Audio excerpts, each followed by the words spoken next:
This is the good news about Jesus Christ, the Son of God. It began just as God had said in the book written by Isaiah the prophet. I am sending my messenger to get the way ready for you. In the desert, someone is shouting, get the road ready for the Lord. Make a straight path for him. So John the Baptist showed up in the desert and told everyone, turn back to God and be baptized. Then your sins will be forgiven. From all Judea and Jerusalem, crowds of people went to John. They told how sorry they were for their sins, and he baptized them in the Jordan River. John wore clothes made of camel's hair. He had a leather strap around his waist and ate grasshoppers and wild honey. John also told the people, someone more powerful is going to come, and I am not good enough even to stoop down and untie his sandals. I baptize you with water, but he will baptize you with the Holy Spirit. About that time, Jesus came from Nazareth in Galilee, and John baptized him in the Jordan River.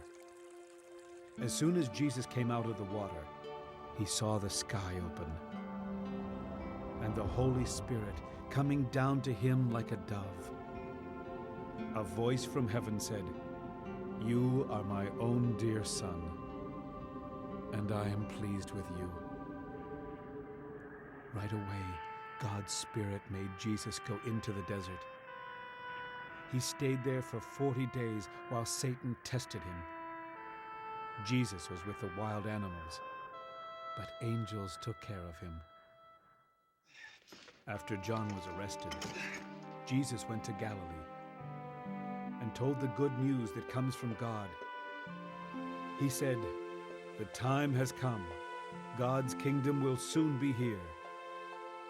Turn back to God and believe the good news.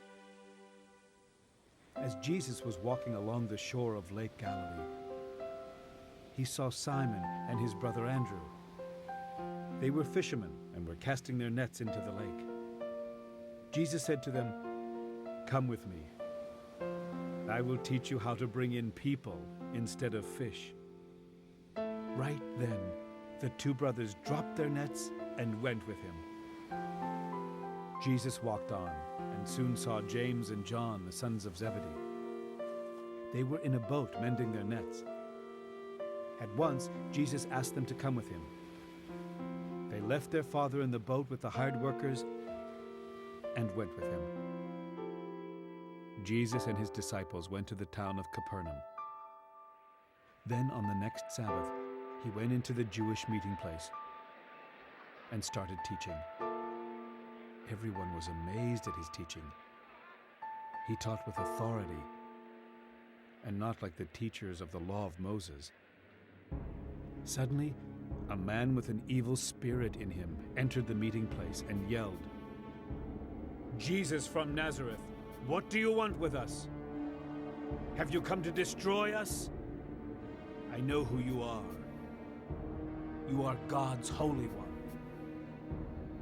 Jesus told the evil spirit, be quiet. Come out of the man. The spirit shook him. Then it gave a loud shout and left. Everyone was completely surprised and kept saying to each other, what is this? It must be some new kind of powerful teaching. Even the evil spirits obey him. News about Jesus quickly spread all over Galilee. As soon as Jesus left the meeting place with James and John, they went home with Simon and Andrew. When they got there, Jesus was told that Simon's mother-in-law was sick in bed with fever. Jesus went to her. He took hold of her hand and helped her up. The fever left her, and she served them a meal. That evening, after sunset, all who were sick or had demons in them were brought to Jesus. In fact, the whole town gathered around the door of the house. Jesus healed all kinds of terrible diseases and forced out a lot of demons. But the demons knew who he was, and he did not let them speak. Very early the next morning, Jesus got up and went to a place where he could be alone and pray. Simon and the others started looking for him. And when they found him, they said, "Everyone is looking for you." Jesus replied, "We must go to the nearby towns so that I can tell the good news to those people. This is why I have come." Then Jesus went to Jewish meeting places everywhere in Galilee, where he preached and forced out demons. A man with leprosy came to Jesus and knelt down. He begged, "You have the power to make me well, if only you wanted to." Jesus felt sorry for the man, so he put his hand on him and said, "I want to. Now you are well." At once, the man's leprosy disappeared, and he was well. After Jesus strictly warned the man, he sent him on his way. He said, "Don't tell anyone about this. Just go and show the priest that you are well. Then take a gift to the temple, as Moses commanded, and everyone will know that you have been healed." The man talked about it so much and told so many people that Jesus could no longer go openly into a town. He had to stay away from the towns, but people still came to him from everywhere.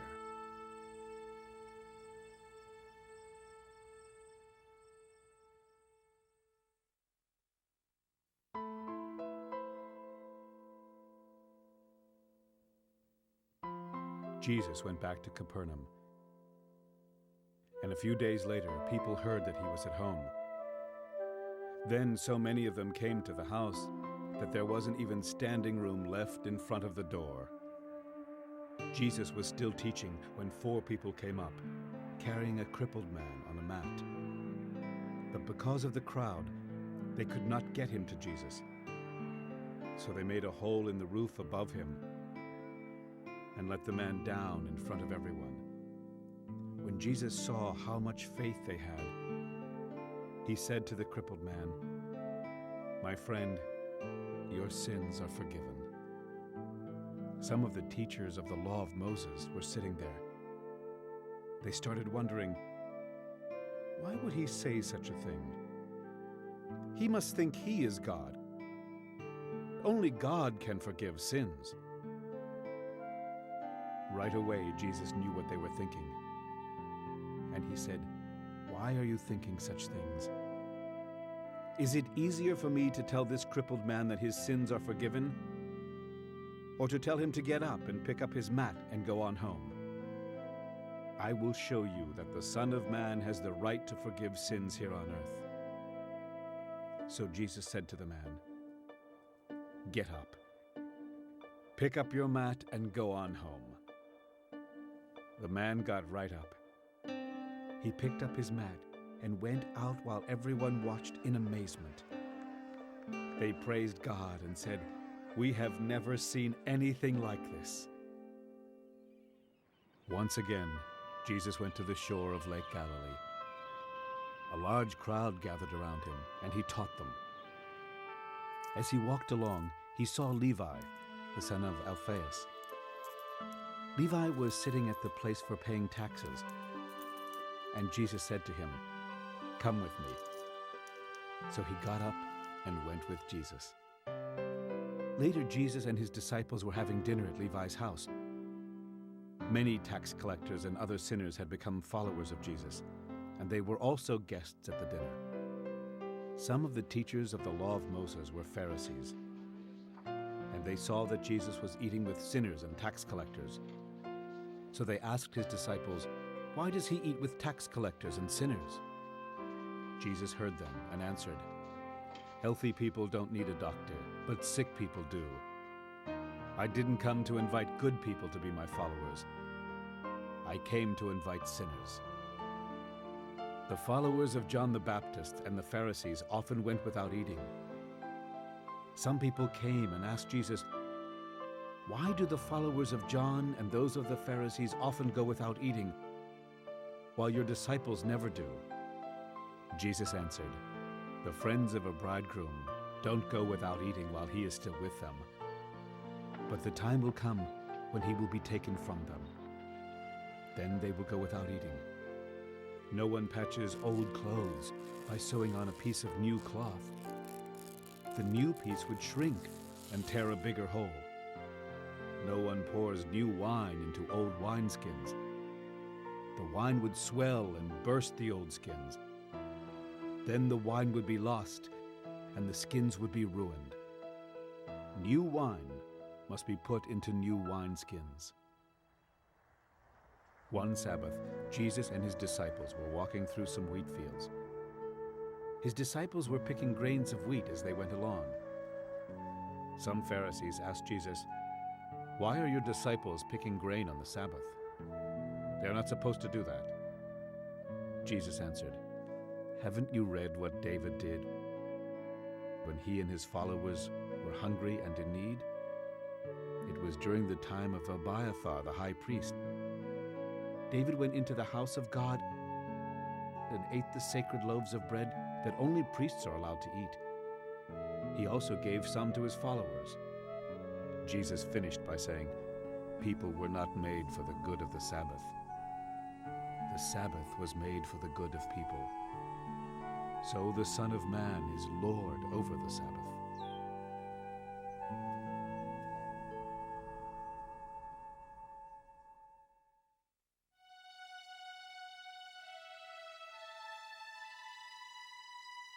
The next time that Jesus went into the meeting place, a man with a crippled hand was there. The Pharisees wanted to accuse Jesus of doing something wrong, and they kept watching to see if Jesus would heal him on the Sabbath. Jesus told the man to stand up where everyone could see him.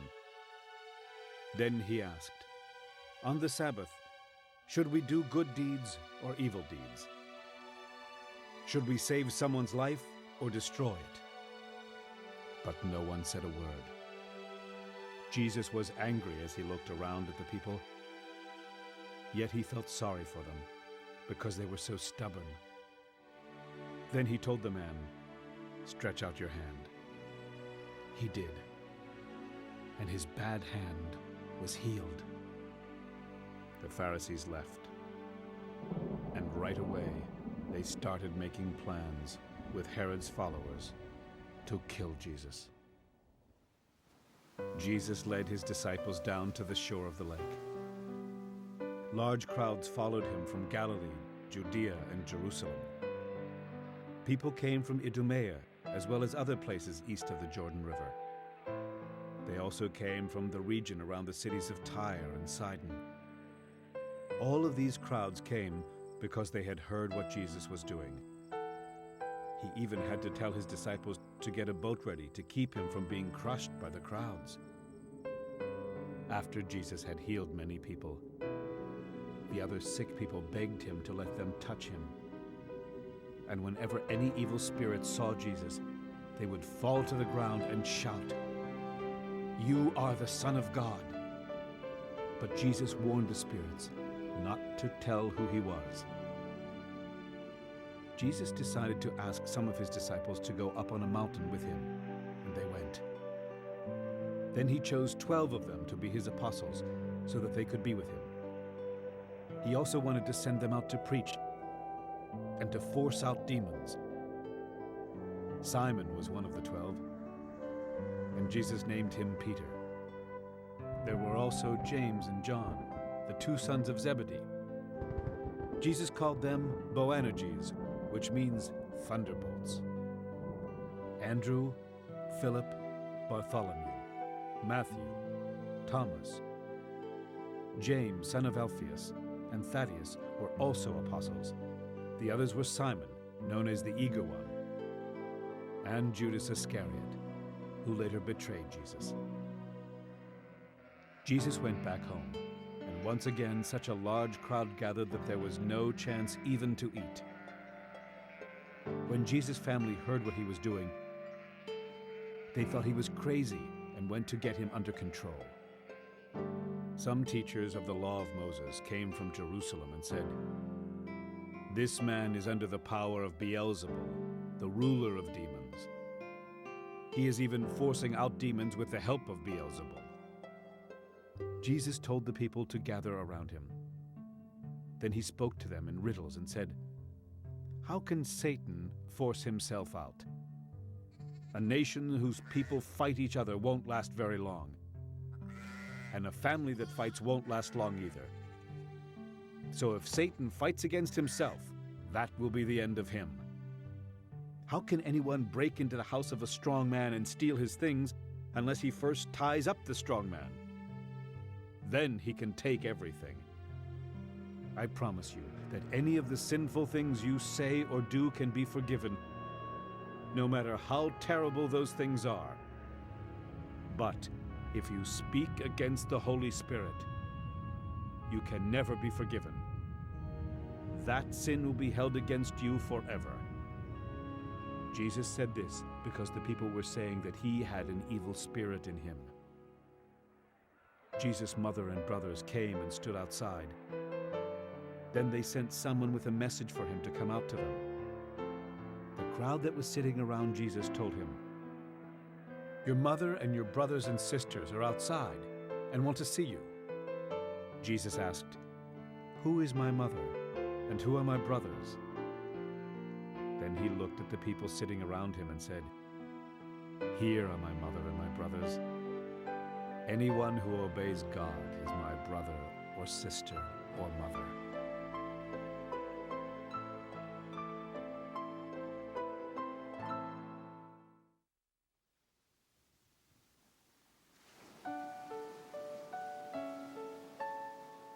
The next time Jesus taught beside Lake Galilee, a big crowd gathered. It was so large that he had to sit in a boat out on the lake while the people stood on the shore.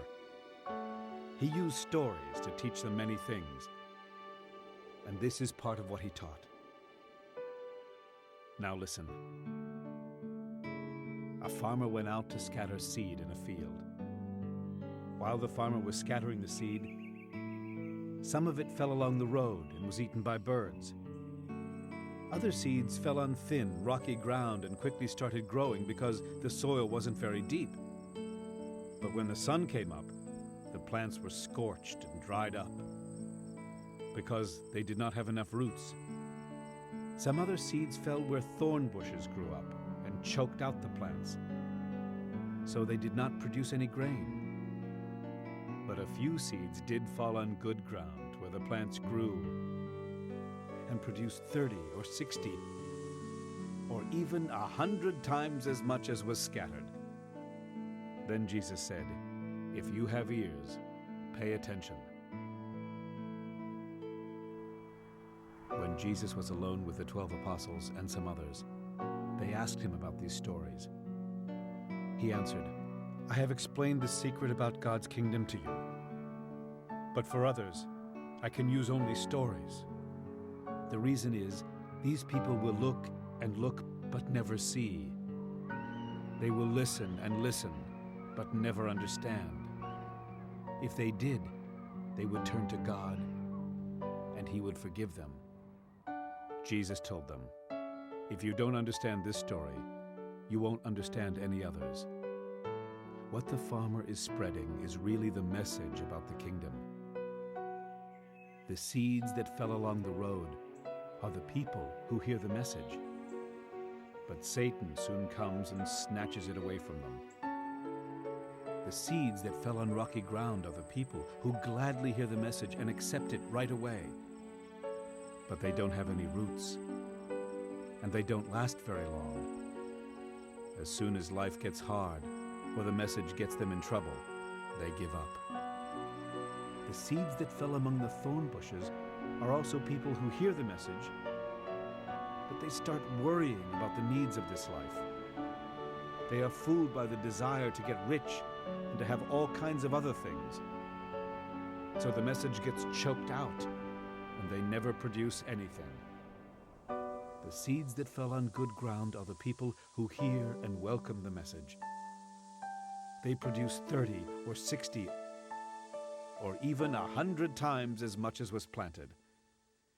Jesus also said, "You don't light a lamp and put it under a clay pot or under a bed. Don't you put a lamp on a lampstand? There is nothing hidden that will not be made public. There is no secret that will not be well known. If you have ears, pay attention. Listen carefully to what you hear. The way you treat others will be the way you will be treated, and even worse. Everyone who has something will be given more, but people who don't have anything will lose what little they have." Again, Jesus said, "God's kingdom is like what happens when a farmer scatters seed in a field. The farmer sleeps at night and is up and around during the day, yet the seeds keep sprouting and growing, and he doesn't understand how. It is the ground that makes the seeds sprout and grow into plants that produce grain. That when the harvest season comes and the grain is ripe, the farmer cuts it with a sickle." Finally, Jesus said, "What is God's kingdom like? What story can I use to explain it? It is like what happens when a mustard seed is planted in the ground. It is the smallest seed in all the world. But once it is planted, it grows larger than any garden plant. It even puts out branches that are big enough for birds to nest in its shade." Jesus used many other stories when he spoke to the people, and he taught them as much as they could understand. He did not tell them anything without using stories. But when he was alone with his disciples, he explained everything to them. That evening, Jesus said to his disciples, "Let's cross to the east side." So they left the crowd, and his disciples started across the lake with him in the boat. Some other boats followed along. Suddenly, a windstorm struck the lake. Waves started splashing into the boat, and it was about to sink. Jesus was in the back of the boat with his head on a pillow, and he was asleep. His disciples woke him and said, "Teacher, don't you care that we're about to drown?" Jesus got up and ordered the wind and the waves to be quiet. The wind stopped, and everything was calm. Jesus asked his disciples, "Why were you afraid? Don't you have any faith?" Now they were more afraid than ever, and said to each other, "Who is this? Even the wind and the waves obey him."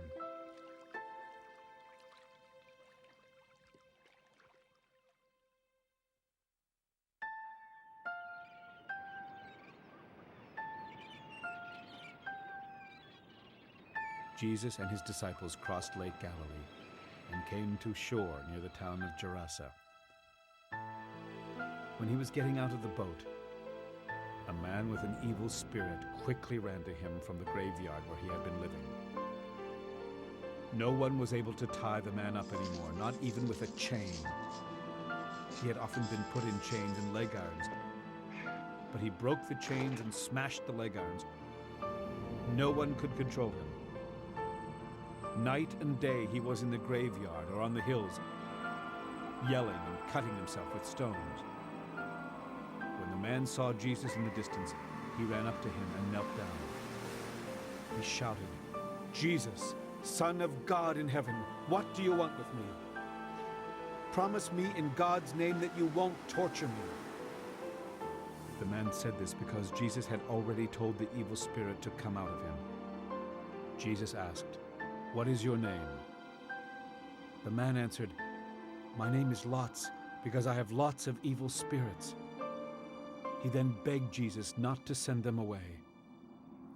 Over on the hillside, a large herd of pigs was feeding. So the evil spirits begged Jesus, "Send us into those pigs. Let us go into them." Jesus let them go, and they went out of the man and into the pigs. The whole herd of about 2,000 pigs rushed down the steep bank into the lake and drowned. The men taking care of the pigs ran to the town and the farms to spread the news. Then the people came out to see what had happened. When they came to Jesus, they saw the man who had once been full of demons. He was sitting there with his clothes on and in his right mind, and they were terrified. Everyone who had seen what had happened told about the man and the pigs. Then the people started begging Jesus to leave their part of the country. When Jesus was getting into the boat, the man begged to go with him. But Jesus would not let him. Instead, he said, "Go home to your family and tell them how much the Lord has done for you and how good he has been to you." The man went away into the region near the 10 cities known as Decapolis and began telling everyone how much Jesus had done for him. Everyone who heard what had happened was amazed.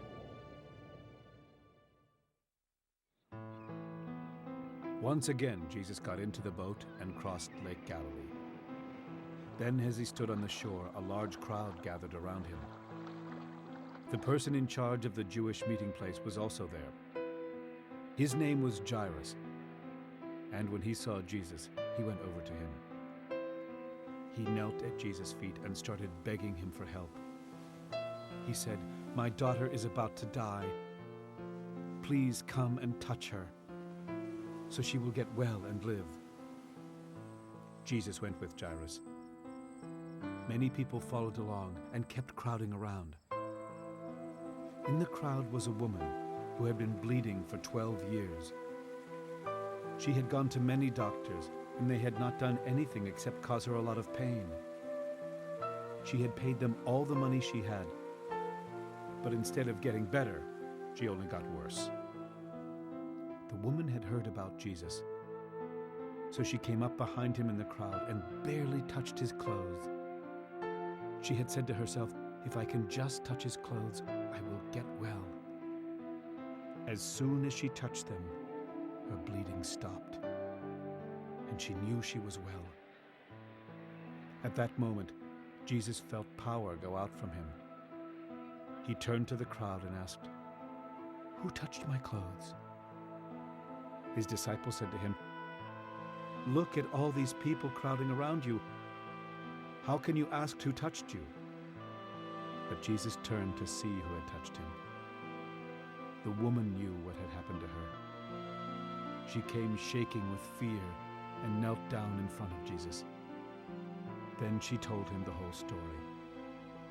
Jesus said to the woman, "You are now well because of your faith. May God give you peace. You are healed, and you will no longer be in pain." While Jesus was still speaking, some men came from Jairus' home and said, "Your daughter has died. Why bother the teacher anymore?"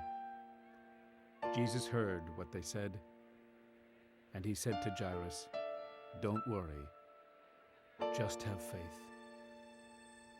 Jesus did not let anyone go with him except Peter and the 2 brothers, James and John. They went home with Jairus and saw the people crying and making a lot of noise. Then Jesus went inside and said to them, "Why are you crying and carrying on like this? The child isn't dead, she's just asleep." But the people laughed at him. After Jesus had sent them all out of the house, he took the girl's father and mother and his 3 disciples and went to where she was. He took the 12-year-old girl by the hand and said, "Talitha cum," which means, "Little girl, get up." The girl got right up and started walking around. Everyone was greatly surprised. But Jesus ordered them not to tell anyone what had happened. Then he said, "Give her something to eat."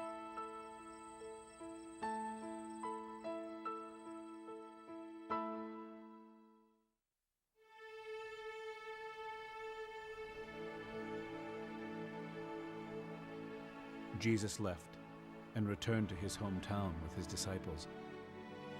The next Sabbath, he taught in the Jewish meeting place. Many of the people who heard him were amazed and asked, "How can he do all this? Where did he get such wisdom and the power to work these miracles? Isn't he the carpenter, the son of Mary? Aren't James, Joseph, Judas, and Simon his brothers? Don't his sisters still live here in our town?" The people were very unhappy because of what he was doing. But Jesus said, "Prophets are honored by everyone, except the people of their hometown and their relatives and their own family." Jesus could not work any miracles there, except to heal a few sick people by placing his hands on them. He was surprised that the people did not have any faith. Jesus taught in all the neighboring villages. Then he called together his 12 apostles and sent them out, 2 by 2, with power over evil spirits. He told them, "You may take along a walking stick, but don't carry food or a traveling bag or any money. It's all right to wear sandals, but don't take along a change of clothes. When you are welcomed into a home, stay there until you leave that town. If any place won't welcome you or listen to your message, leave and shake the dust from your feet as a warning to them." The apostles left and started telling everyone to turn to God. They forced out many demons and healed a lot of sick people by putting olive oil on them. Jesus became so well known that Herod the ruler heard about him. Some people thought he was John the Baptist, who had come back to life with the power to work miracles. Others thought he was Elijah or some other prophet who had lived long ago. But when Herod heard about Jesus, he said, "This must be John. I had his head cut off, and now he has come back to life." Herod had earlier married Herodias, the wife of his brother Philip. But John had told him, "It isn't right for you to take your brother's wife." So in order to please Herodias, Herod arrested John and put him in prison. Herodias had a grudge against John and wanted to kill him. But she could not do it because Herod was afraid of John and protected him. He knew that John was a good and holy man. Even though Herod was confused by what John said, he was glad to listen to him. And he often did. Finally, Herodias got her chance when Herod gave a great birthday celebration for himself and invited his officials, his army officers, and the leaders of Galilee. The daughter of Herodias came in and danced for Herod and his guests. She pleased them so much that Herod said, "Ask for anything and it is yours. I swear that I will give you as much as half of my kingdom if you want it." The girl left and asked her mother, "What do you think I should ask for?" Her mother answered, "The head of John the Baptist." The girl hurried back and told Herod, "Right now on a platter, I want the head of John the Baptist." The king was very sorry for what he had said, but he did not want to break the promise he had made in front of his guests. At once he ordered a guard to cut off John's head there in prison. The guard put the head on a platter and took it to the girl. Then she gave it to her mother. When John's followers learned that he had been killed, they took his body and put it in a tomb.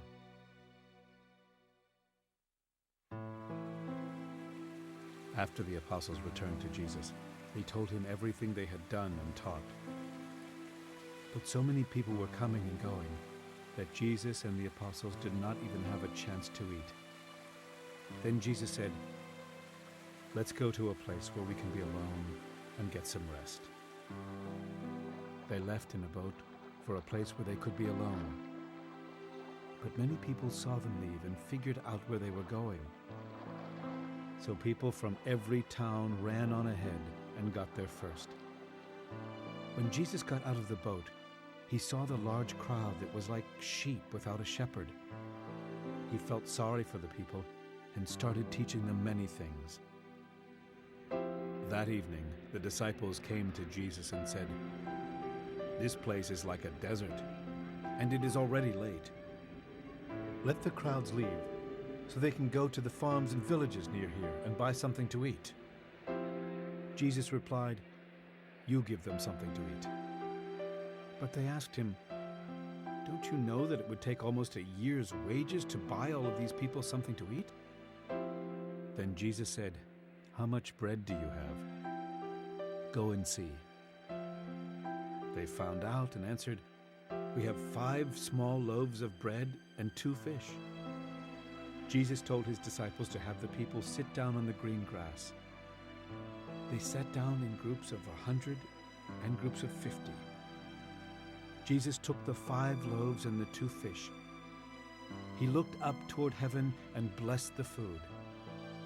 Then he broke the bread and handed it to his disciples to give to the people. He also divided the 2 fish so that everyone could have some. After everyone had eaten all they wanted, Jesus' disciples picked up 12 large baskets of leftover bread and fish. There were 5,000 men who ate the food. Right away, Jesus made his disciples get into the boat and start back across to Bethsaida. But he stayed until he had sent the crowds away. Then he told them goodbye and went up on the side of the mountain to pray. Later that evening, he was still there by himself, and the boat was somewhere in the middle of the lake. He could see that the disciples were struggling hard because they were rowing against the wind. Not long before morning, Jesus came toward them. He was walking on the water and was about to pass the boat. When the disciples saw Jesus walking on the water, they thought he was a ghost, and they started screaming. All of them saw him and were terrified. But at the same time, he said, "Don't worry. I am Jesus. Don't be afraid." He then got into the boat with them, and the wind died down. The disciples were completely confused. Their minds were closed, and they could not understand the true meaning of the loaves of bread. Jesus and his disciples crossed the lake and brought the boat to shore near the town of Gennesaret. As soon as they got out of the boat, the people recognized Jesus. So they ran all over that part of the country to bring their sick people to him on mats. They brought them each time they heard where he was. In every village or farm or marketplace where Jesus went, the people brought their sick to him. They begged him to let them just touch his clothes, and everyone who did was healed.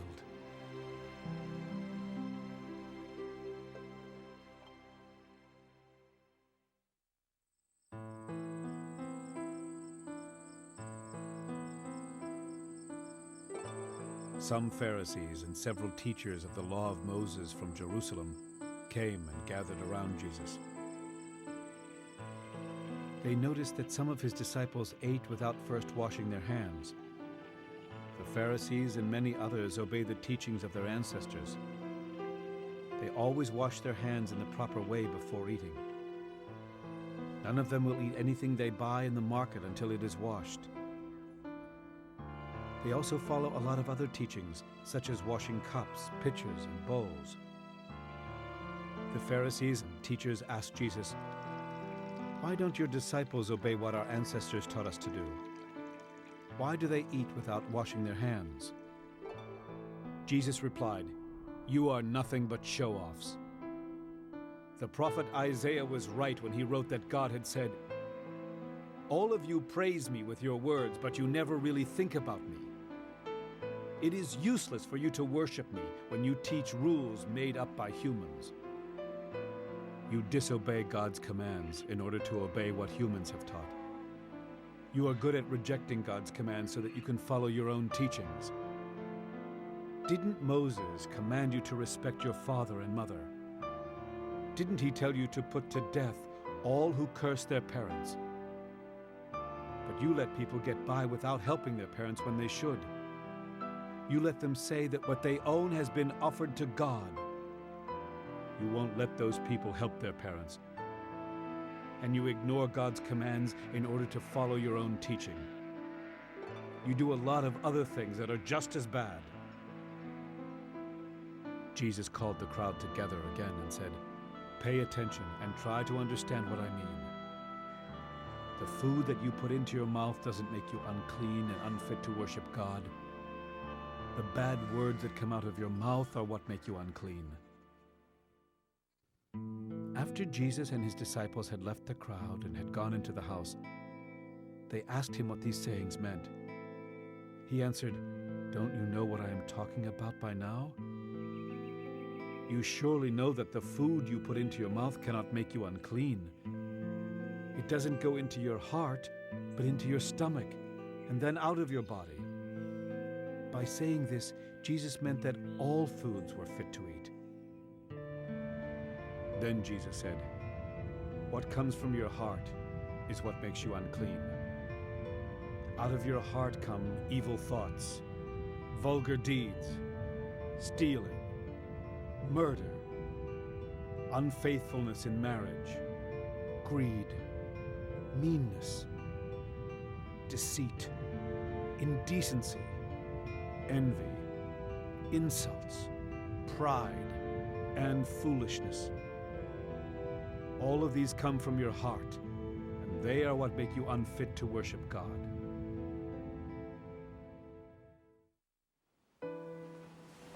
Jesus left and went to the region near the city of Tyre, where he stayed in someone's home.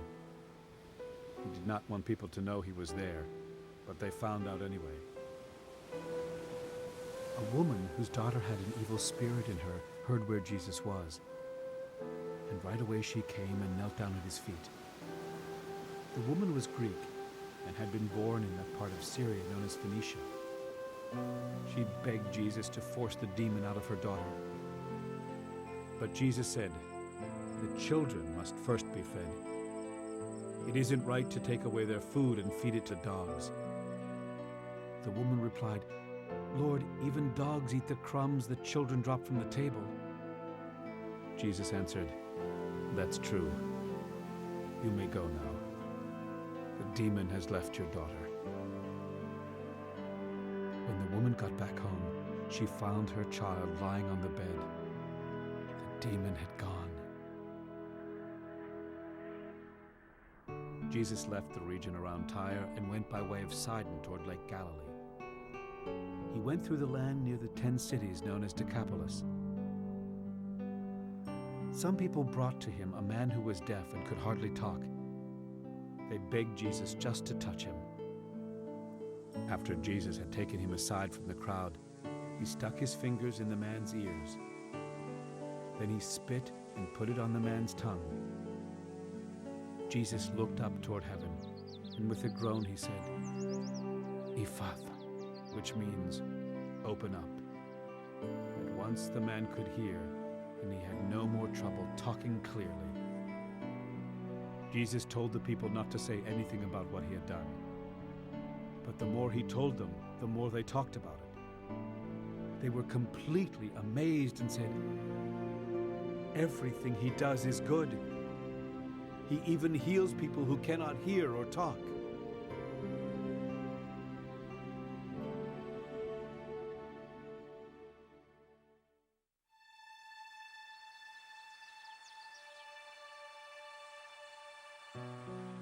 One day, another large crowd gathered around Jesus.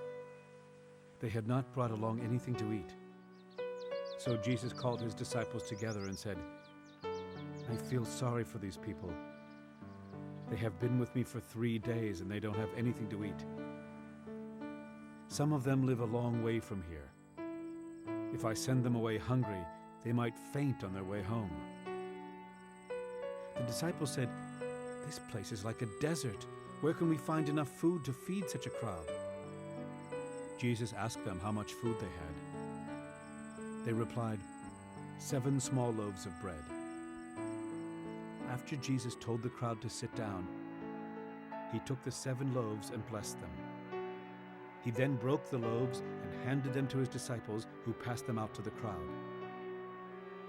They also had a few little fish. And after Jesus had blessed these, he told the disciples to pass them around. The crowd of about 4,000 people ate all they wanted, and the leftovers filled 7 large baskets. As soon as Jesus had sent the people away, he got into the boat with the disciples and crossed to the territory near Dalmanutha. The Pharisees came out and started an argument with Jesus. They wanted to test him by asking for a sign from heaven.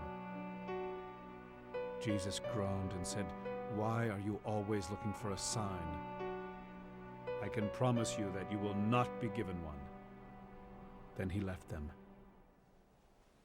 He again got into a boat and crossed over to the other side of the lake. The disciples had forgotten to bring any bread, and they had only 1 loaf with them in the boat. Jesus warned them, "Watch out.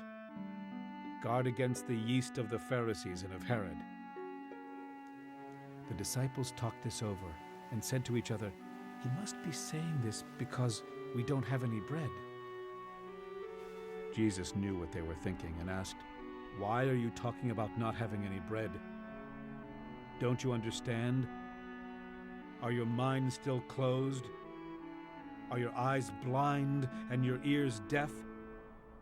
Don't you remember how many baskets of leftovers you picked up when I fed those 5,000 people with only 5 small loaves of bread?" "Yes," the disciples answered. "There were 12 baskets." Jesus then asked, "And how many baskets of leftovers did you pick up when I broke 7 small loaves of bread for those 4,000 people?" "7," they answered. "Don't you know what I'm talking about by now?" Jesus asked. As Jesus and his disciples were going into Bethsaida, some people brought a blind man to him and begged him to touch the man. Jesus took him by the hand and led him out of the village, where he spit into the man's eyes. He placed his hands on the blind man and asked him if he could see anything. The man looked up and said, "I see people, but they look like trees walking around." Once again, Jesus placed his hands on the man's eyes. And this time the man stared. His eyes were healed, and he saw everything clearly. Jesus said to him, "You may return home now, but don't go into the village."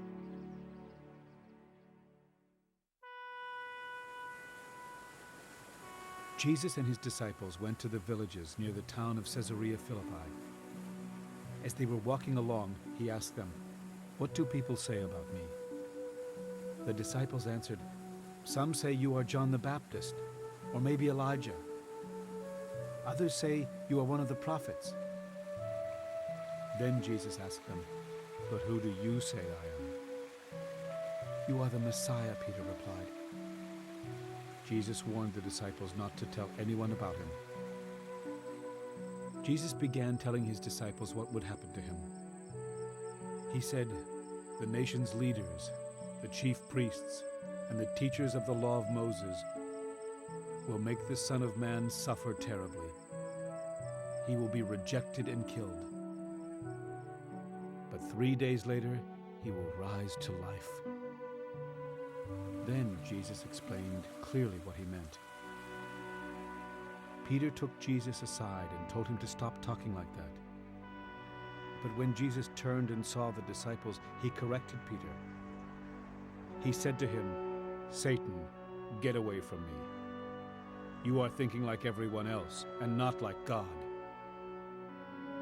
Jesus then told the crowd and the disciples to come closer, and he said, "If any of you want to be my followers, you must forget about yourself. You must take up your cross and follow me. If you want to save your life, you will destroy it. But if you give up your life for me and for the good news, you will save it." What will you gain if you own the whole world, but destroy yourself? What could you give to get back your soul? Don't be ashamed of me and my message among these unfaithful and sinful people. If you are, the Son of Man will be ashamed of you when he comes in the glory of his Father with the holy angels.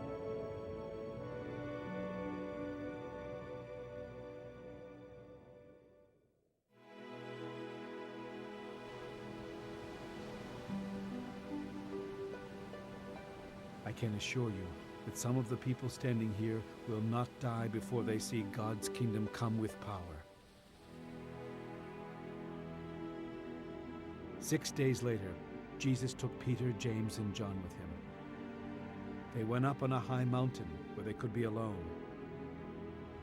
There in front of the disciples, Jesus was completely changed, and his clothes became much whiter than any bleach on earth could make them. Then Moses and Elijah were there, talking with Jesus.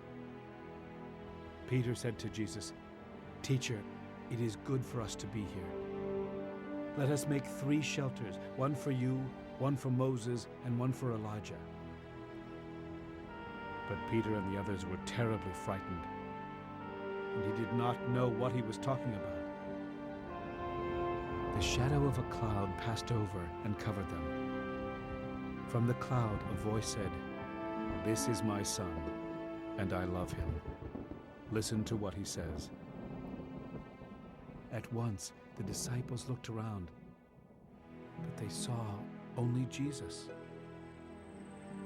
As Jesus and his disciples were coming down the mountain, he told them not to say a word about what they had seen until the Son of Man had been raised from death. So they kept it to themselves, but they wondered what he meant by the words, "raised from death." The disciples asked Jesus, "Don't the teachers of the law of Moses say that Elijah must come before the Messiah does?" Jesus answered, "Elijah certainly will come to get everything ready.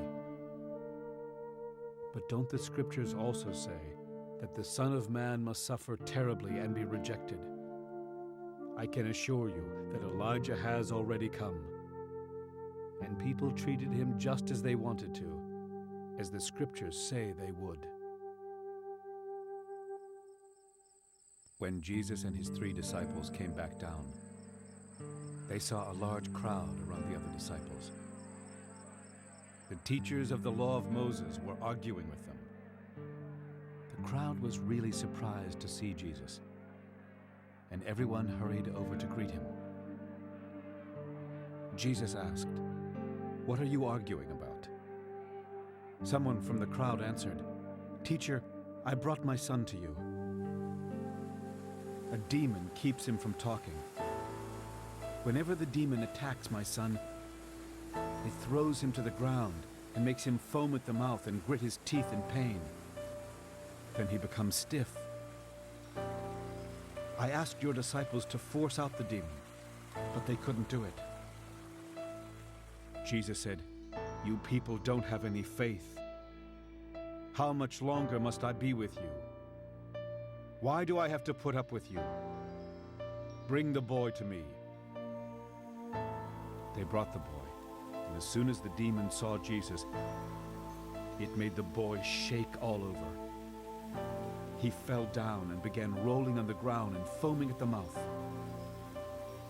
Jesus asked the boy's father, "How long has he been like this?" The man answered, "Ever since he was a child. The demon has often tried to kill him by throwing him into a fire or into water. Please have pity and help us if you can." Jesus replied, "Why do you say 'if you can'? Anything is possible for someone who has faith."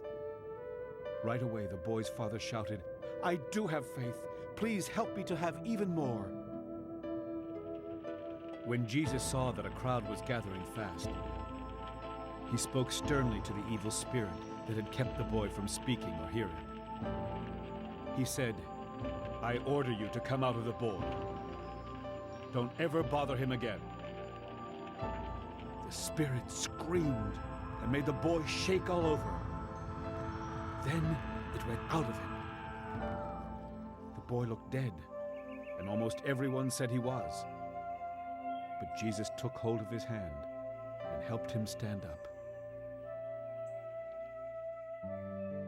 After Jesus and the disciples had gone back home and were alone, they asked him, "Why couldn't we force out that demon?" Jesus answered, "Only prayer can force out that kind of demon." Jesus left with his disciples and started through Galilee. He did not want anyone to know about it, because he was teaching the disciples that the Son of Man would be handed over to people who would kill him. But 3 days later, he would rise to life. The disciples did not understand what Jesus meant, and they were afraid to ask. Jesus and his disciples went to his home in Capernaum. After they were inside the house, Jesus asked them, "What were you arguing about along the way?" They had been arguing about which one of them was the greatest, and so they did not answer. After Jesus sat down and told the 12 disciples to gather around him, he said, "If you want the place of honor, you must become a slave and serve others." Then Jesus had a child stand near him. He put his arm around the child and said, "When you welcome even a child because of me, you welcome me. And when you welcome me, you welcome the one who sent me." John said, "Teacher, we saw a man using your name to force demons out of people. But he wasn't one of us, and we told him to stop." Jesus said to his disciples, "Don't stop him. No one who works miracles in my name will soon turn and say something bad about me. Anyone who isn't against us is for us. And anyone who gives you a cup of water in my name, just because you belong to me, will surely be rewarded. It will be terrible for people who cause even one of my little followers to sin. Those people would be better off thrown into the ocean with a heavy stone tied around their necks. So if your hand causes you to sin, cut it off. You would be better off to go into life crippled than to have 2 hands and be thrown into the fires of hell that never go out. If your foot causes you to sin, chop it off. You would be better off to go into life lame than to have 2 feet and be thrown into hell. If your eye causes you to sin, get rid of it. You would be better off to go into God's kingdom with only 1 eye than to have 2 eyes and be thrown into hell. The worms there never die, and the fire never stops burning. Everyone must be salted with fire. Salt is good, but if it no longer tastes like salt, how can it be made salty again? Have salt among you, and live at peace with each other.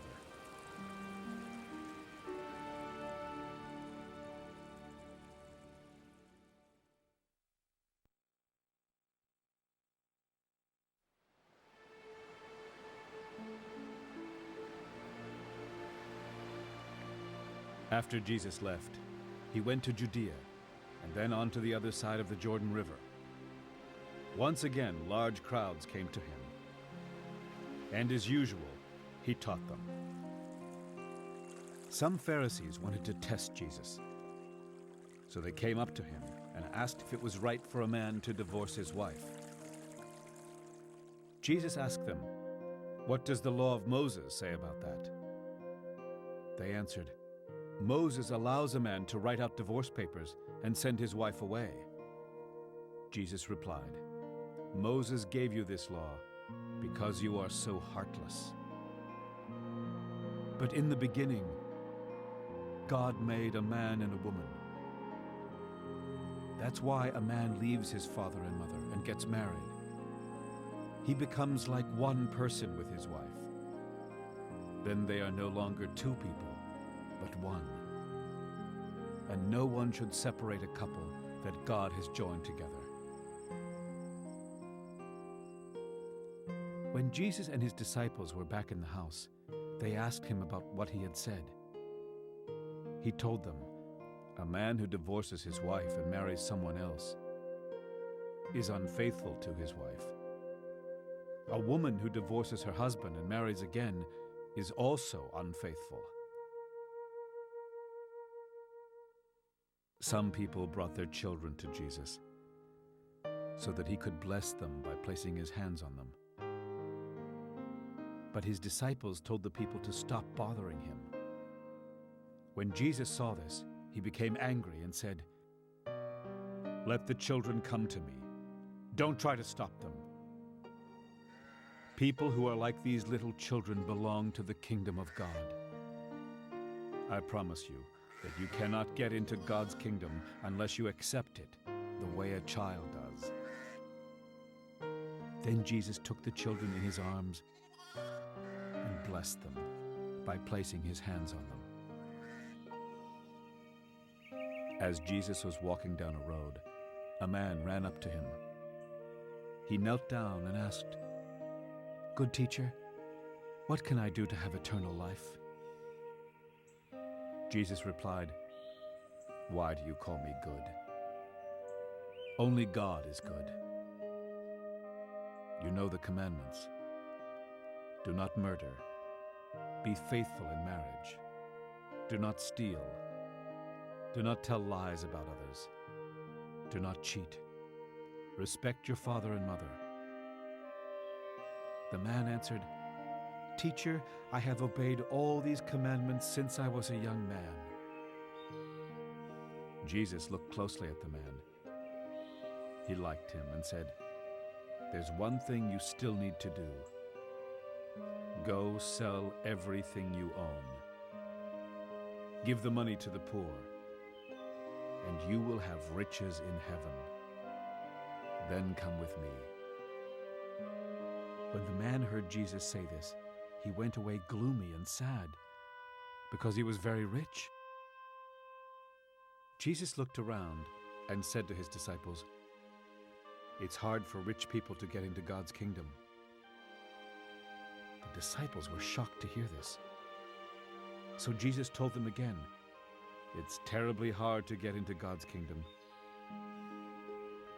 In fact, it's easier for a camel to go through the eye of a needle than for a rich person to get into God's kingdom." Jesus' disciples were even more amazed. They asked each other, "How can anyone ever be saved?" Jesus looked at them and said, "There are some things that people cannot do, but God can do anything." Peter replied, "Remember, we left everything to be your followers." Jesus told him, "You can be sure that anyone who gives up home, or brothers or sisters, or mother or father, or children or land for me and for the good news will be rewarded.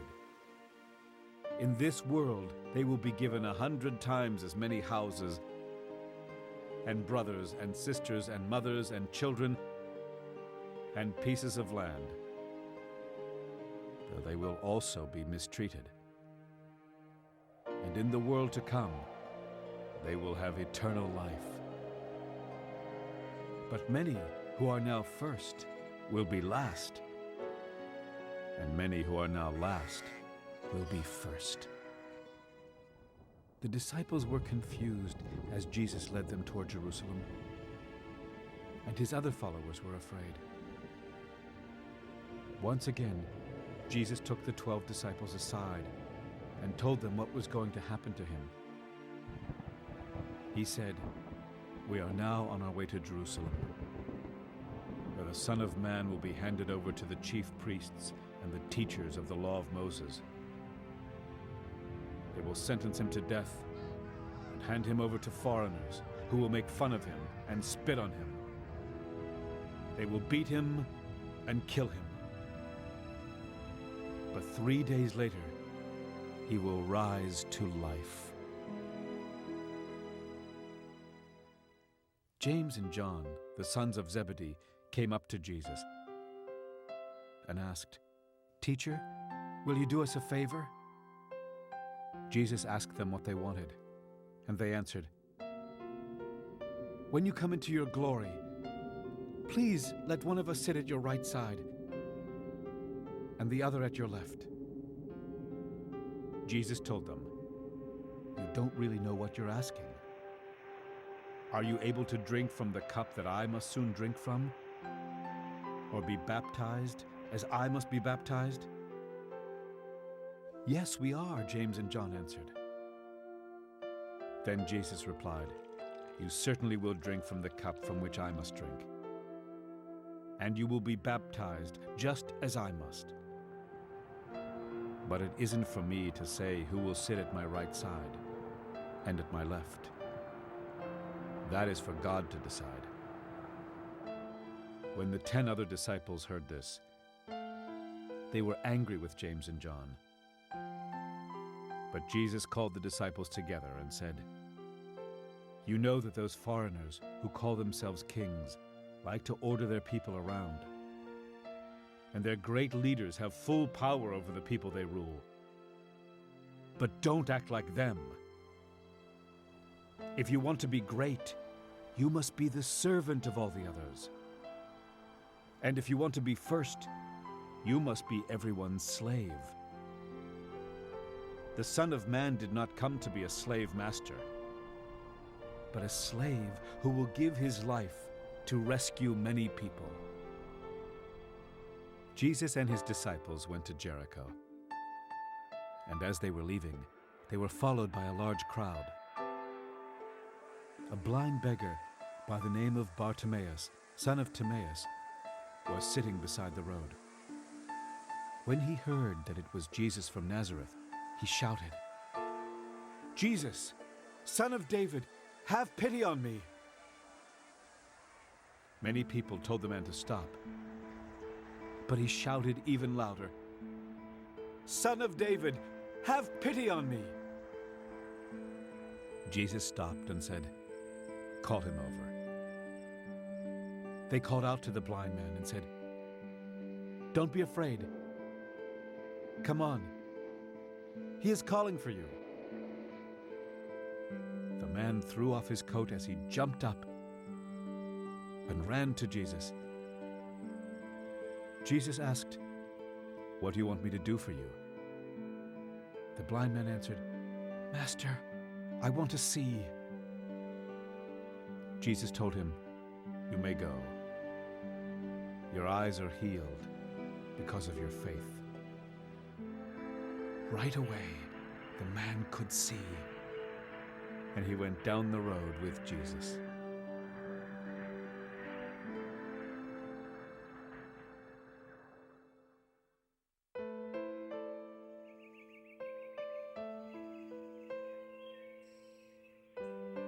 Jesus and his disciples reached Bethphage and Bethany near the Mount of Olives.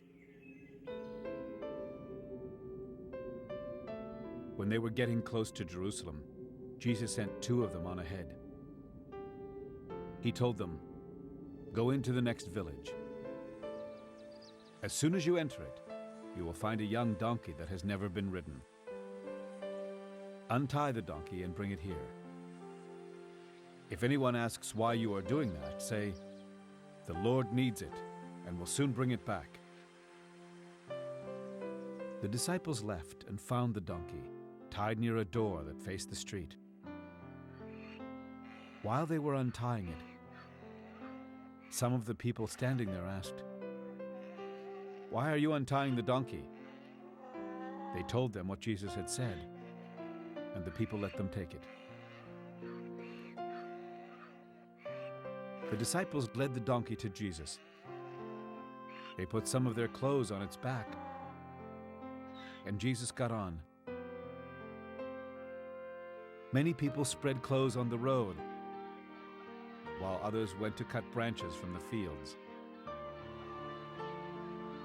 In front of Jesus and behind him, people went along shouting, "Hooray! God bless the one who comes in the name of the Lord. God bless the coming kingdom of our ancestor David. Hooray for God in heaven above."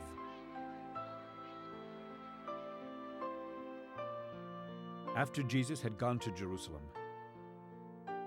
he went into the temple and looked around at everything. But since it was already late in the day, he went back to Bethany with the 12 disciples. When Jesus and his disciples left Bethany the next morning, he was hungry. From a distance, Jesus saw a fig tree covered with leaves, and he went to see if there were any figs on the tree. But there were not any, because it wasn't the season for figs. So Jesus said to the tree, "Never again will anyone eat fruit from this tree." The disciples heard him say this. After Jesus and his disciples reached Jerusalem, he went into the temple and began chasing out everyone who was selling and buying.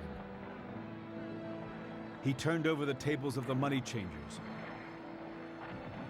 and the benches of those who were selling doves.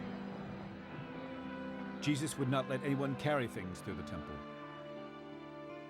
Then he taught the people and said, "The scriptures say, 'My house should be called a place of worship for all nations.' But you have made it a place where robbers hide." The chief priests and the teachers of the law of Moses heard what Jesus said, and they started looking for a way to kill him. They were afraid of him because the crowds were completely amazed at his teaching. That evening, Jesus and the disciples went outside the city.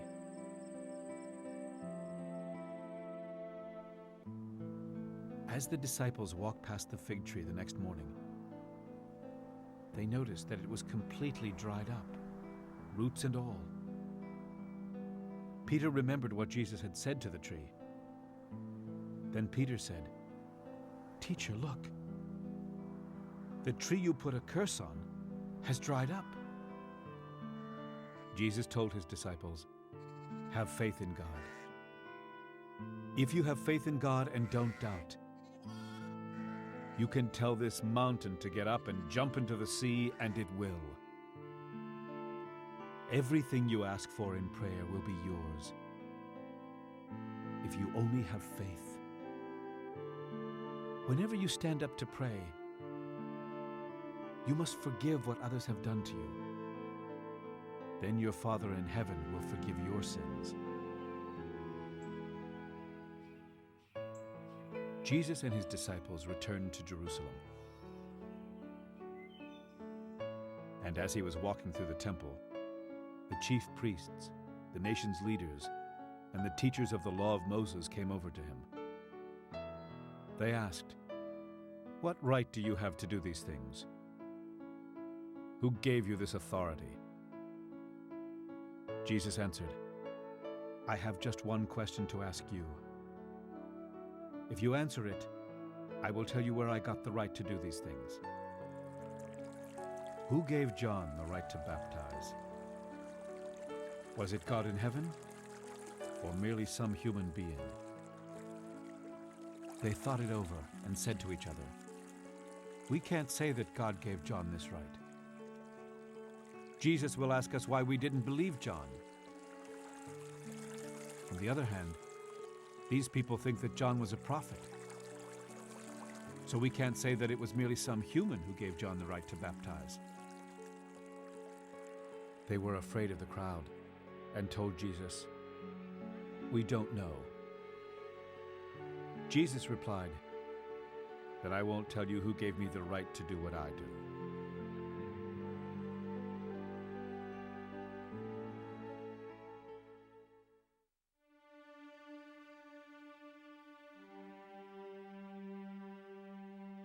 Jesus then told them this story.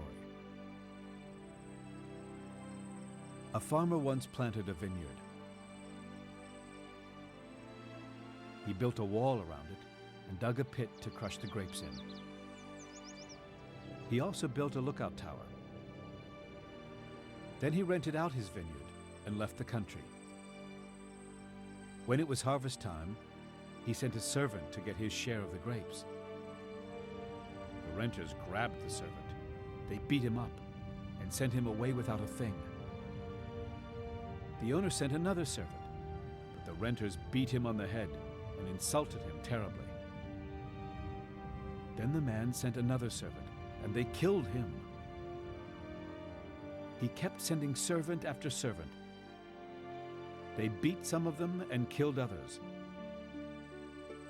The owner had a son he loved very much. Finally, he sent his son to the renters because he thought they would respect him. But they said to themselves, "Someday he will own this vineyard. Let's kill him. That way we can have it all for ourselves." So they grabbed the owner's son and killed him. Then they threw his body out of the vineyard. Jesus asked, "What do you think the owner of the vineyard will do?" "He will come and kill those renters and let someone else have his vineyard." You surely know that the scriptures say, "The stone that the builders tossed aside is now the most important stone of all." This is something the Lord has done, and it is amazing to us. The leaders knew that Jesus was really talking about them, and they wanted to arrest him. But because they were afraid of the crowd, they let him alone and left. The Pharisees got together with Herod's followers. Then they sent some men to trick Jesus into saying something wrong. They went to him and said, "Teacher, we know that you are honest. You treat everyone with the same respect, no matter who they are. And you teach the truth about what God wants people to do. Tell us, should we pay taxes to the emperor or not?" Jesus knew what they were up to, and he said, "Why are you trying to test me? Show me a coin." They brought him a silver coin, and he asked, "Whose picture and name are on it?" "The emperor's," they answered. Then Jesus told them, "Give the emperor what belongs to him, and give God what belongs to God." The men were amazed at Jesus. The Sadducees did not believe that people would rise to life after death. So some of them came to Jesus and said,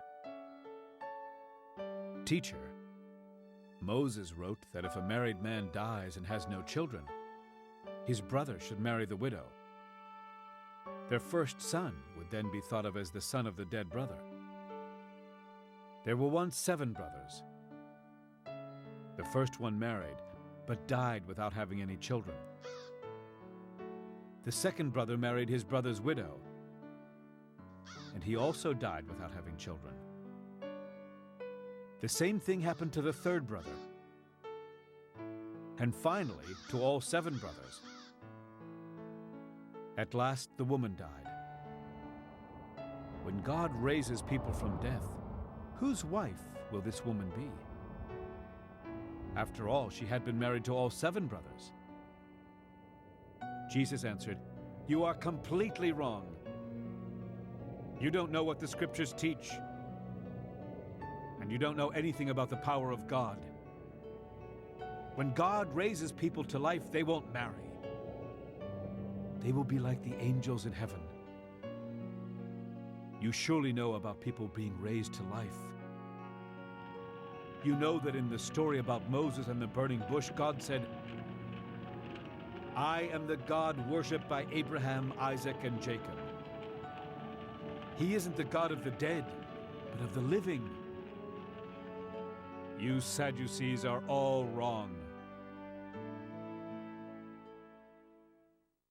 One of the teachers of the law of Moses came up while Jesus and the Sadducees were arguing. When he heard Jesus give a good answer, he asked him, "What is the most important commandment?" Jesus answered, "The most important one says, 'People of Israel, you have only one Lord and God. You must love him with all your heart, soul, mind, and strength.' The second most important commandment says, 'Love others as much as you love yourself.' No other commandment is more important than these."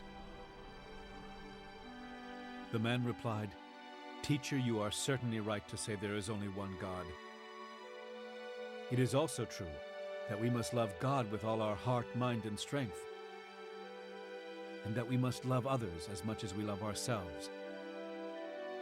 These commandments are more important than all the sacrifices and offerings that we could possibly make." When Jesus saw that the man had given a sensible answer, he told him, "You are not far from God's kingdom." After this, no one dared ask Jesus any more questions.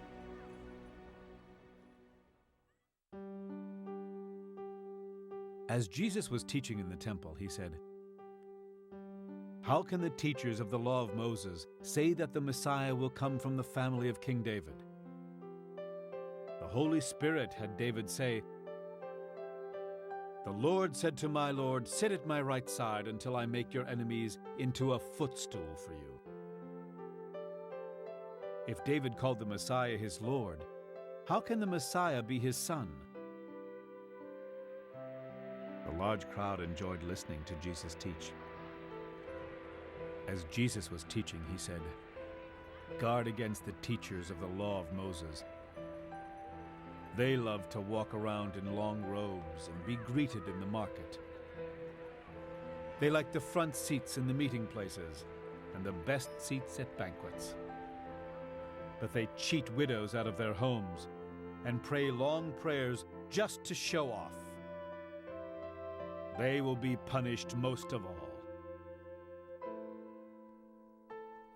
Jesus was sitting in the temple near the offering box and watching people put in their gifts.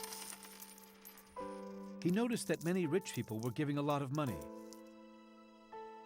Finally, a poor widow came up and put in 2 coins that were worth only a few pennies. Jesus told his disciples to gather around him. Then he said, "I tell you that this poor widow has put in more than all the others. Everyone else gave what they didn't need, but she is very poor and gave everything she had. Now she doesn't have a cent to live on."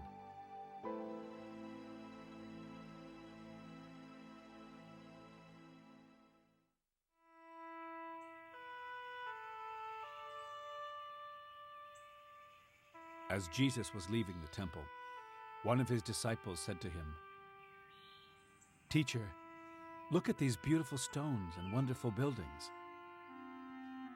Jesus replied, "Do you see these huge buildings? They will certainly be torn down. Not one stone will be left in place."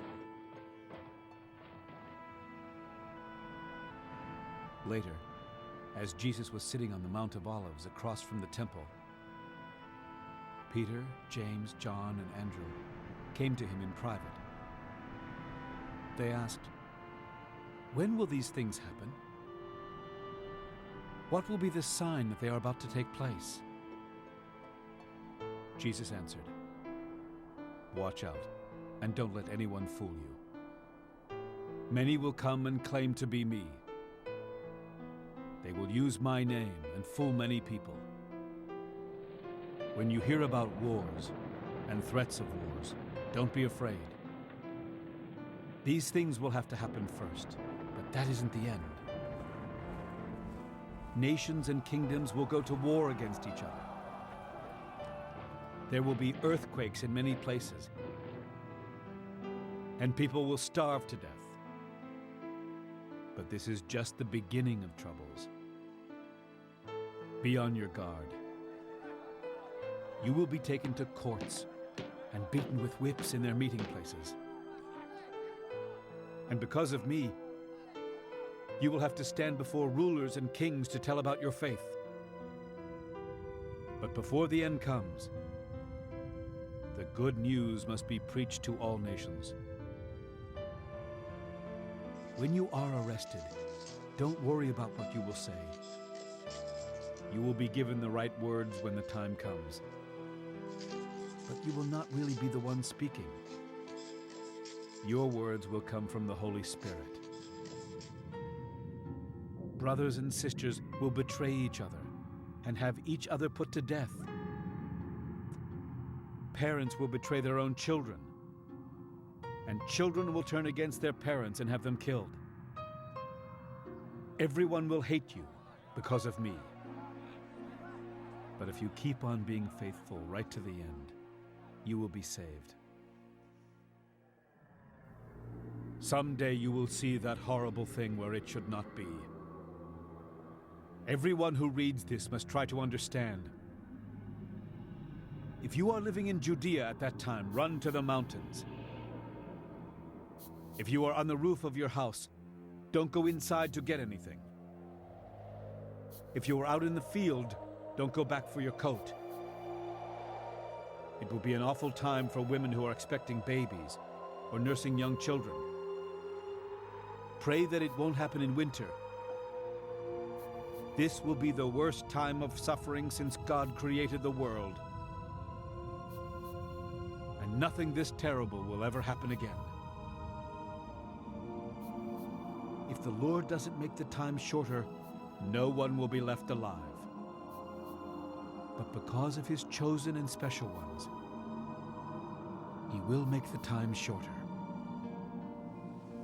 If someone should say, "Here is the Messiah," or "There he is," don't believe it. False messiahs and false prophets will come and work miracles and signs. They will even try to fool God's chosen ones. But be on your guard. That's why I am telling you these things now. In those days, right after that time of suffering, the sun will become dark. The moon will no longer shine. The stars will fall and the powers in the sky will be shaken. Then the Son of Man will be seen coming in the clouds with great power and glory. He will send his angels to gather his chosen ones from all over the earth.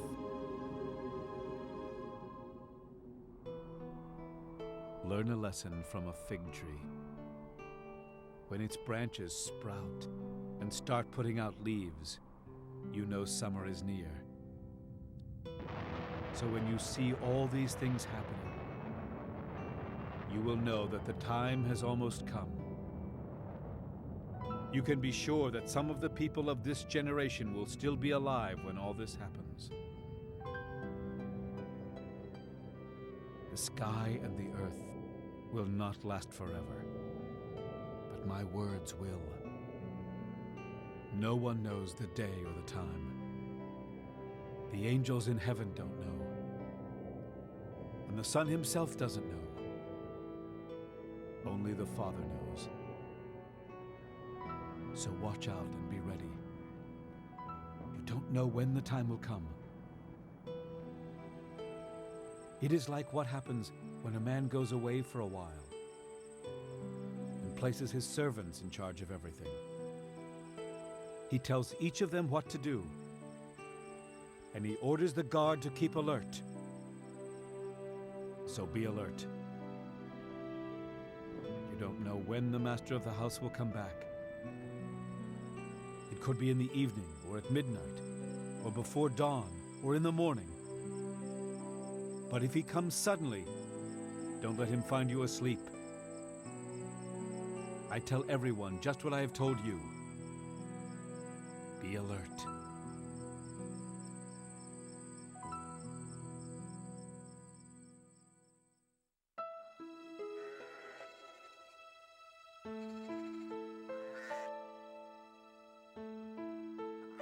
It was now 2 days before Passover and the festival of thin bread. The chief priests and the teachers of the law of Moses were planning how they could sneak around and have Jesus arrested and put to death. They were saying, "We must not do it during the festival because the people will riot." Jesus was eating in Bethany at the home of Simon, who once had leprosy, when a woman came in with a very expensive bottle of sweet-smelling perfume. After breaking it open, she poured the perfume on Jesus' head. This made some of the guests angry, and they complained, "Why such a waste? We could have sold this perfume for more than 300 silver coins and given the money to the poor." So they started saying cruel things to the woman. But Jesus said, "Leave her alone. Why are you bothering her? She has done a beautiful thing for me. You will always have the poor with you, and whenever you want to, you can give to them. But you won't always have me here with you. She has done all she could by pouring perfume on my body to prepare it for burial. You may be sure that wherever the good news is told all over the world, people will remember what she has done, and they will tell others."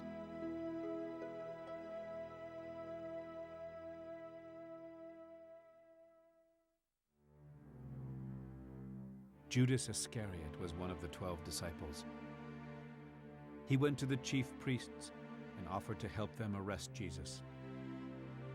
They were glad to hear this, and they promised to pay him. So Judas started looking for a good chance to betray Jesus. It was the first day of the festival of thin bread, and the Passover lambs were being killed. Jesus' disciples asked him, "Where do you want us to prepare the Passover meal?" Jesus said to 2 of the disciples, "Go into the city where you will meet a man carrying a jar of water. Follow him. And when he goes into a house, say to the owner, 'Our teacher wants to know if you have a room where he can eat the Passover meal with his disciples.' The owner will take you upstairs and show you a large room, furnished and ready for you to use. Prepare the meal there." The 2 disciples went into the city and found everything just as Jesus had told them. So they prepared the Passover meal. While Jesus and the 12 disciples were eating together that evening, he said, "The one who will betray me is now eating with me." This made the disciples sad. And one after another they said to Jesus, "You surely don't mean me." He answered, "It is one of you 12 men who is eating from this dish with me. The Son of Man will die, just as the Scriptures say. But it is going to be terrible for the one who betrays me. That man would be better off if he had never been born."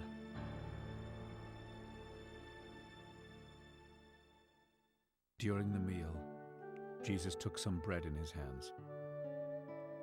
He blessed the bread and broke it. Then he gave it to his disciples and said, "Take this. It is my body." Jesus picked up a cup of wine and gave thanks to God. He gave it to his disciples, and they all drank some. Then he said, "This is my blood, which is poured out for many people." And with it, God makes his agreement. "From now on, I will not drink any wine until I drink new wine in God's kingdom." Then they sang a hymn, and went out to the Mount of Olives. Jesus said to his disciples, "All of you will reject me. As the scriptures say, I will strike down the shepherd, and the sheep will be scattered. But after I am raised to life, I will go ahead of you to Galilee." Peter spoke up, "Even if all the others reject you, I never will." Jesus replied, "This very night before a rooster crows twice, you will say 3 times that you don't know me." But Peter was so sure of himself that he said, "Even if I have to die with you, I will never say that I don't know you." All the others said the same thing.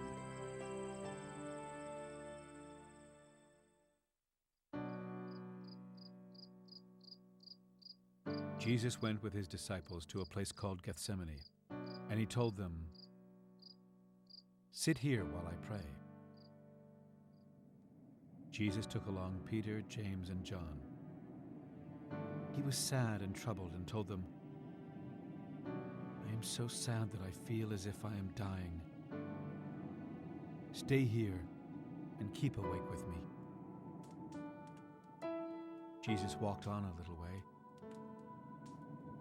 Then he knelt down on the ground and prayed, "Father, if it's possible, don't let this happen to me. Father, you can do anything. Don't make me suffer by having me drink from this cup.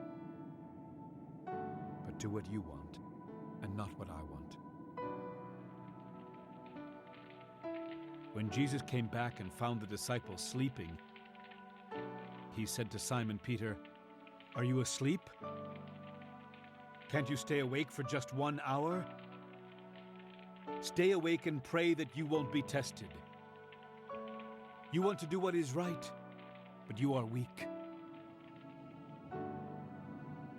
Jesus went back and prayed the same prayer. But when he returned to the disciples, he found them sleeping again. They simply could not keep their eyes open, and they did not know what to say. When Jesus returned to the disciples the 3rd time, he said, "Are you still sleeping and resting? Enough of that. The time has come for the Son of Man to be handed over to sinners. Get up. Let's go. The one who will betray me is already here." Jesus was still speaking when Judas the betrayer came up. He was one of the 12 disciples, and a mob of men armed with swords and clubs were with him. They had been sent by the chief priests, the nation's leaders, and the teachers of the law of Moses. Judas had told them ahead of time, "Arrest the man I greet with a kiss. Tie him up tight and lead him away." Judas walked right up to Jesus and said, "Teacher." Then Judas kissed him, and the men grabbed Jesus and arrested him. Someone standing there pulled out a sword. He struck the servant of the high priest and cut off his ear. Jesus said to the mob, "Why do you come with swords and clubs to arrest me like a criminal? Day after day I was with you and taught in the temple, and you didn't arrest me. But what the scriptures say must come true." All of Jesus' disciples ran off and left him. One of them was a young man who was wearing only a linen cloth. And when the men grabbed him, he left the cloth behind him and ran away naked. Jesus was led off to the high priest. Then the chief priests, the nation's leaders, and the teachers of the law of Moses all met together. Peter had followed at a distance. And when he reached the courtyard of the high priest's house, he sat down with the guards to warm himself beside a fire. The chief priests and the whole council tried to find someone to accuse Jesus of a crime, so they could put him to death. But they could not find anyone to accuse him. Many people did tell lies against Jesus, but they did not agree on what they had said. Finally, some men stood up and lied about him. They said, "We heard him say he would tear down this temple that we built. He also claimed that in 3 days he would build another one without any help." But even then, they did not agree on what they said. The high priest stood up in the council and asked Jesus, "Why don't you say something in your own defense? Don't you hear the charges they are making against you?" But Jesus kept quiet and did not say a word. The high priest asked him another question. "Are you the Messiah, the Son of the glorious God?" "Yes, I am," Jesus answered. "Soon you will see the Son of Man sitting at the right side of God all-powerful, and coming with the clouds of heaven." At once the high priest ripped his robe apart and shouted, "Why do we need more witnesses? You heard him claim to be God. What is your decision?" They all agreed that he should be put to death. Some of the people started spitting on Jesus. They blindfolded him, hit him with their fists, and said, "Tell us who hit you." Then the guards took charge of Jesus and beat him.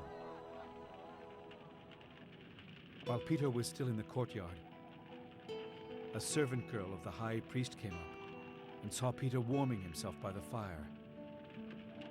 She stared at him and said, "You were with Jesus from Nazareth."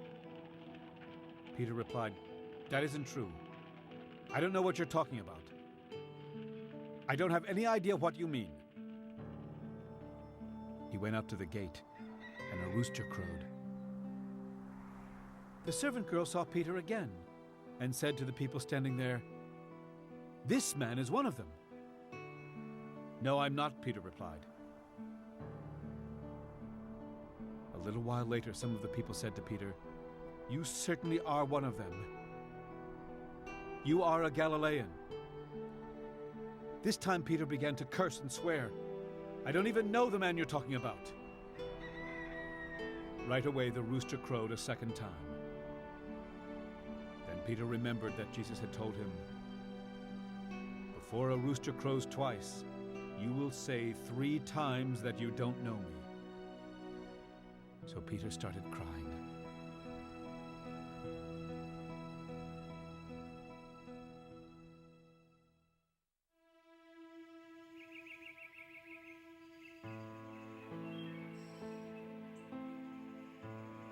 Early the next morning, the chief priests, the nation's leaders, and the teachers of the law of Moses met together with the whole Jewish council. They tied up Jesus and led him off to Pilate. He asked Jesus, "Are you the king of the Jews?" "Those are your words," Jesus answered. The chief priests brought many charges against Jesus. Then Pilate questioned him again. "Don't you have anything to say? Don't you hear what crimes they say you have done?" But Jesus did not answer, and Pilate was amazed. During Passover, Pilate always freed one prisoner chosen by the people. And at that time there was a prisoner named Barabbas. He and some others had been arrested for murder during a riot. The crowd now came and asked Pilate to set a prisoner free, just as he usually did. Pilate asked them, "Do you want me to free the king of the Jews?" Pilate knew that the chief priests had brought Jesus to him because they were jealous. But the chief priests told the crowd to ask Pilate to free Barabbas. Then Pilate asked the crowd, "What do you want me to do with this man you say is the king of the Jews?" They yelled, "Nail him to a cross." Pilate asked, "But what crime has he done?" "Nail him to a cross," they yelled even louder. Pilate wanted to please the crowd, so he set Barabbas free. Then he ordered his soldiers to beat Jesus with a whip and nail him to a cross. The soldiers led Jesus inside the courtyard of the fortress and called together the rest of the troops. They put a purple robe on him, and on his head they placed a crown that they had made out of thorn branches. They made fun of Jesus and shouted, "Hey, you King of the Jews!" Then they beat him on the head with a stick. They spit on him and knelt down and pretended to worship him. When the soldiers had finished making fun of Jesus, they took off the purple robe. They put his own clothes back on him and led him off to be nailed to a cross. Simon from Cyrene happened to be coming in from a farm, and they forced him to carry Jesus' cross. Simon was the father of Alexander and Rufus. The soldiers took Jesus to Golgotha, which means place of a skull. There they gave him some wine mixed with a drug to ease the pain, but he refused to drink it. They nailed Jesus to a cross and gambled to see who would get his clothes. It was about 9 o'clock in the morning when they nailed him to the cross. On it was a sign that told why he was nailed there. It read, "This is the King of the Jews." The soldiers also nailed 2 criminals on crosses, one to the right of Jesus and the other to his left. People who passed by said terrible things about Jesus. They shook their heads and shouted, "Ha! So you're the one who claimed you could tear down the temple and build it again in 3 days. Save yourself and come down from the cross." The chief priests and the teachers of the law of Moses also made fun of Jesus. They said to each other, "He saved others, but he can't save himself. If he is the Messiah, the King of Israel, let him come down from the cross. Then we will see and believe." The 2 criminals also said cruel things to Jesus.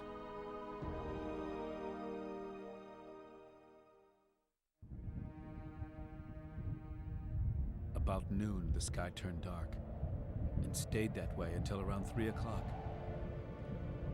Then about that time, Jesus shouted, "Eloi, Eloi, lama sabachthani," which means, my God, why have you deserted me?" Some of the people standing there heard Jesus and said, "He is calling for Elijah." One of them ran and grabbed a sponge. After he had soaked it in wine, he put it on a stick and held it up to Jesus. He said, "Let's wait and see if Elijah will come and take him down." Jesus shouted and then died. At once, the curtain in the temple tore in 2 from top to bottom. A Roman army officer was standing in front of Jesus. When the officer saw how Jesus died, he said, "This man really was the Son of God." Some women were looking on from a distance. They had come with Jesus to Jerusalem. But even before this, they had been his followers and had helped him while he was in Galilee. Mary Magdalene and Mary, the mother of the younger James and of Joseph, were 2 of these women. Salome was also one of them. It was now the evening before the Sabbath, and the Jewish people were getting ready for that sacred day. A man named Joseph from Arimathea was brave enough to ask Pilate for the body of Jesus. Joseph was a highly respected member of the Jewish council, and and he was also waiting for God's kingdom to come. Pilate was surprised to hear that Jesus was already dead, and he called in the army officer to find out if Jesus had been dead very long. After the officer told him, Pilate let Joseph have Jesus' body. Joseph bought a linen cloth and took the body down from the cross. He had it wrapped in the cloth, and he put it in a tomb that had been cut into solid rock. Then he rolled a big stone against the entrance to the tomb. Mary Magdalene and Mary, the mother of Joseph, were watching and saw where the body was placed.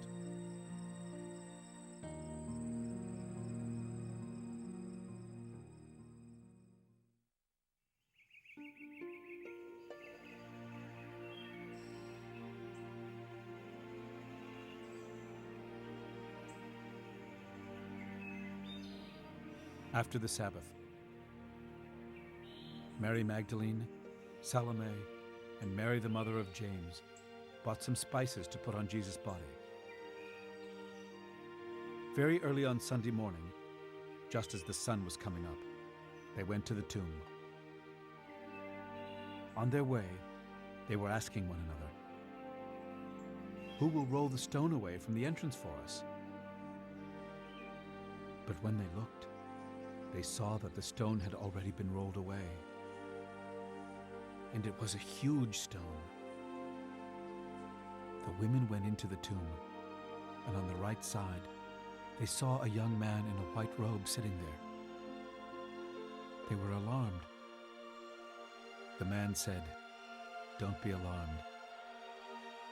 You are looking for Jesus from Nazareth, who was nailed to a cross. God has raised him to life, and he isn't here. You can see the place where they put his body. Now, go and tell his disciples, and especially Peter, that he will go ahead of you to Galilee. You will see him there, just as he told you." When the women ran from the tomb, they were confused and shaking all over.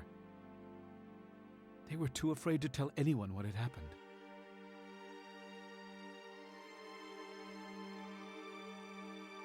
Very early on the first day of the week, after Jesus had risen to life, he appeared to Mary Magdalene. Earlier, he had forced 7 demons out of her. She left and told his friends, who were crying and mourning. Even though they heard that Jesus was alive and that Mary had seen him, they would not believe it. Later, Jesus appeared in another form to 2 disciples as they were on their way out of the city. But when these disciples told what had happened, the others would not believe. Afterwards, Jesus appeared to his 11 disciples as they were eating. He scolded them because they were too stubborn to believe the ones who had seen him after he had been raised to life. Then he told them, "Go and preach the good news to everyone in the world. Anyone who believes me and is baptized will be saved. But anyone who refuses to believe me will be condemned. Everyone who believes me will be able to do wonderful things. By using my name, they will force out demons, and they will speak new languages. They will handle snakes and will drink poison and not be hurt. They will also heal sick people by placing their hands on them." After the Lord Jesus had said these things to the disciples, he was taken back up to heaven, where he sat down at the right side of God. Then the disciples left and preached everywhere. The Lord was with them, and the miracles they worked proved that their message was true.